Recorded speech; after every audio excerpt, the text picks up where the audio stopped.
Have you ever opened your under-sink cabinet only to be greeted by an avalanche of cleaning supplies, toiletries, or perhaps those kitchen essentials?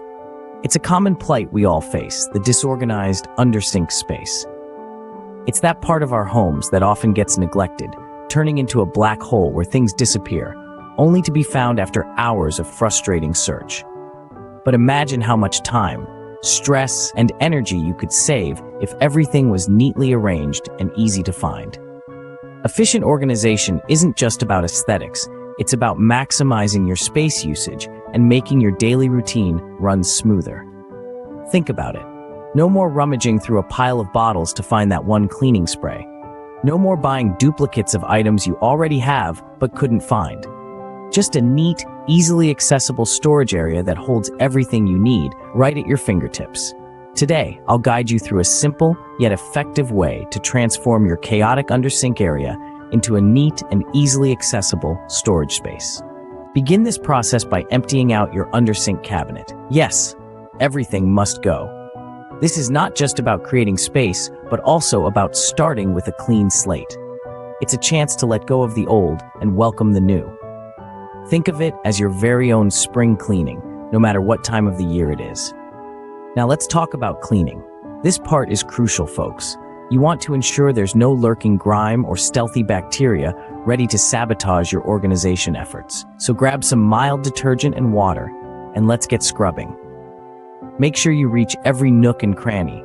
But remember, we're not just washing away the dirt, we're also washing away the past clutter. Once you're done cleaning, dry it out thoroughly. We don't want any mold or mildew setting up camp. With a clean and empty cabinet, you're now ready to take the next step in your organization journey. Now that you've got everything out on the floor, it's time to sort through the pile. This is the moment of truth, the step where you decide what stays and what goes.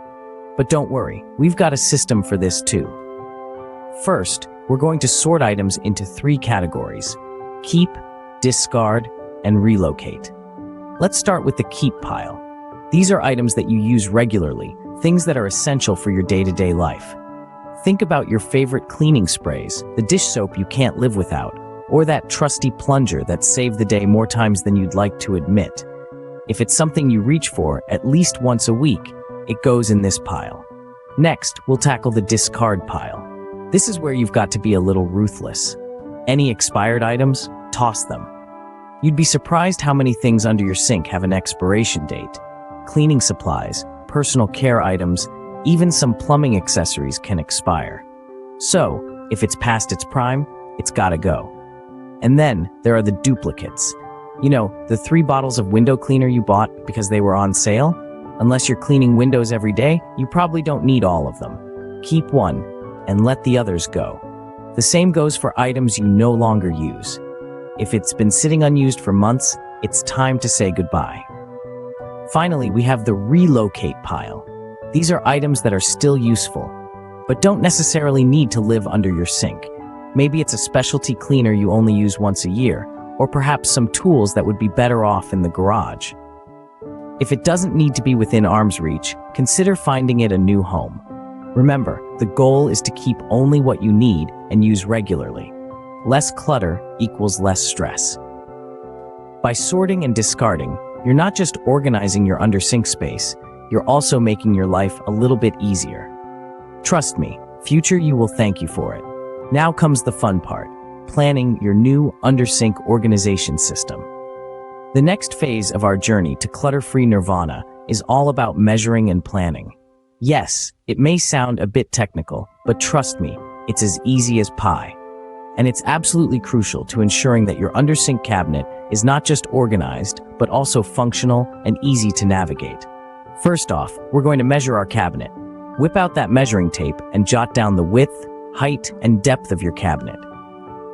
Be sure to also measure any pipes or fixtures that might impact where you can place your storage solutions.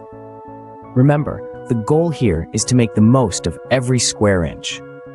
Now, let's talk about planning. Picture your cabinet as a blank canvas. The measurements you've just taken are the boundaries of this canvas. The next step is to figure out how to fill this space in the most efficient and accessible way possible. Consider the types of items you'll be storing. cleaning supplies might need a different kind of storage solution compared to, say, spare towels or toiletries. When it comes to choosing storage solutions, think in 3 dimensions. Bins are great for grouping like items together, while shelves can help you take advantage of vertical space. Drawer units can make it easier to reach items at the back of the cabinet. And don't forget about the inside of the cabinet door. With a few hooks or a small rack, it can be a great place for storing items you use frequently. Also, keep in mind that your plan doesn't have to be set in stone. It's okay to tweak it as you go along. The aim is to create a system that works for you, one that makes your life easier. So there you have it, the art of measuring and planning. It's all about understanding the space you have, and choosing the right storage solutions, and creating a plan that makes the most of your cabinet. With a well-thought-out plan, you're ready to put everything back in an organized manner. With your plan in hand, it's time to put your items back in the cabinet. Let's start by placing the storage solutions you've chosen based on your measurements. You've planned for this, so everything should fit in nicely. Remember, it's like a game of Tetris. Every piece has its place. Now it's time to fill those storage solutions with your items. But before you just start popping things in, let's keep a few things in mind. Firstly, group similar items together. All your cleaning supplies should be together. Your extra sponges and dish soap should be together, and so on. This way, you will know exactly where to look for what you need, and when you're in a hurry, this can be a lifesaver. Next, we're going to tackle one of the most critical steps in the organization: labeling. Labels are your best friends when it comes to maintaining a well-organized cabinet. They help you quickly identify what's inside a container without having to rummage through it. Consider investing in a label maker, or if you're on a budget, some masking tape and a marker will do just fine. Write clearly and legibly. If you're using containers with lids, make sure to label both the top and the side. This way, you can see what's inside, whether the container is on a shelf or stacked. Now, this might seem like a small step, but trust me, it makes a world of difference. Take a step back and look at your work.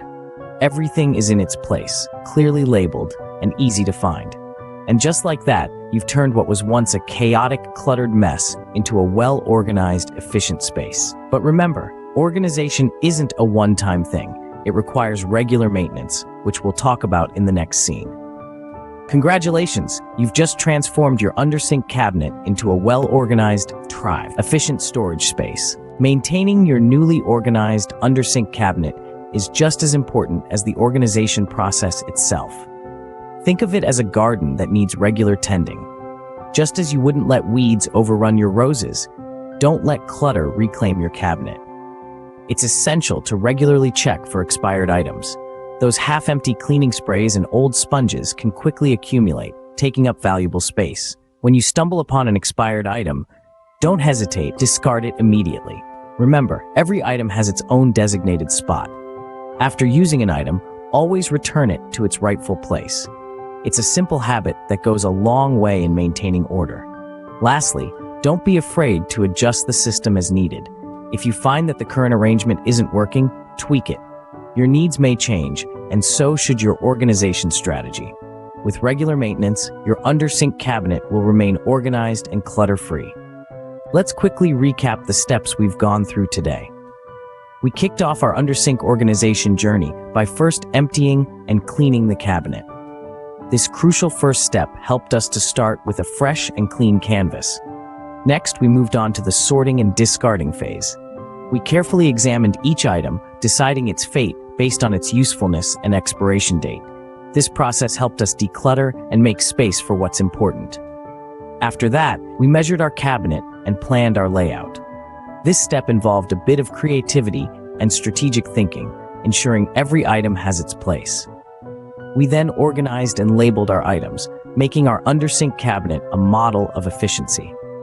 With everything in its place and clearly marked, you won't waste time searching for items. Lastly, we shared some handy maintenance tips to keep your cabinet organized for the long haul. Remember, a well-organized undersink cabinet not only looks good but also saves you time and reduces stress. Happy organizing!